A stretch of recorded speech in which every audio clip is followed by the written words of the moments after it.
Ahoj, vítám vás už v třetím díle Coolcraftu a dneska si asi, jak jste si všimli, ukážeme obvod XOR Gates.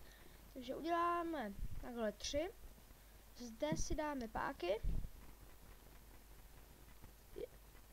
sem ještě jednu přidáme, takže torch,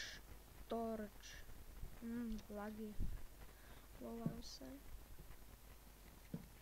Sem torch samozřejmě, sem. To kam jsem dal tu další. No, teď.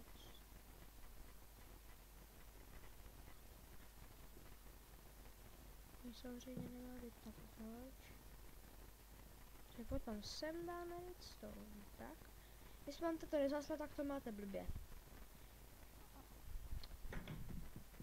Omlouvám se. A ještě jsme si samozřejmě neřekli, k čemu nám tento obvod slouží.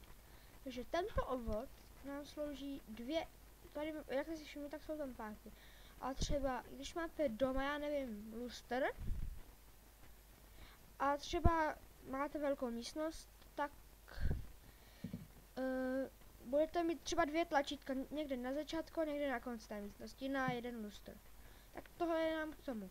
Takže já třeba můžu touto pákou otevřít dveře a touto pákou zavřít.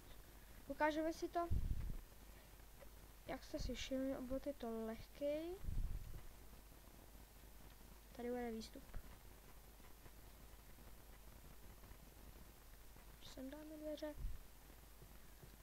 Samozřejmě tam můžou být železný, ale jenom tak na ukázku, protože já ještě tak jste si všimli, mám nový svět.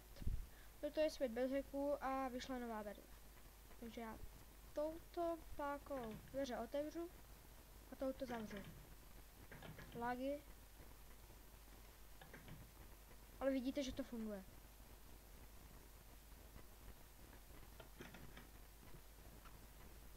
Tak. Jak to dneska laguje. A doufám, že jste to nějak pobrali. Můžeme si dělat krátký videa, vím, že je to spíš za oprus. Ale tak já se s váma už asi loučím. Jo, a já bych strašně moc prosil, kdybyste mi dali odběr. Fakt, prostě budu strašně rád. A ještě, no už asi ne, to asi příští díl. A příští díl už asi konečně udělám ty výhybky, anebo, no ještě nemám koleje, mám pár železa, to bych, no, uděláme výhybky a, no asi jenom ty výhybky. Takže čus.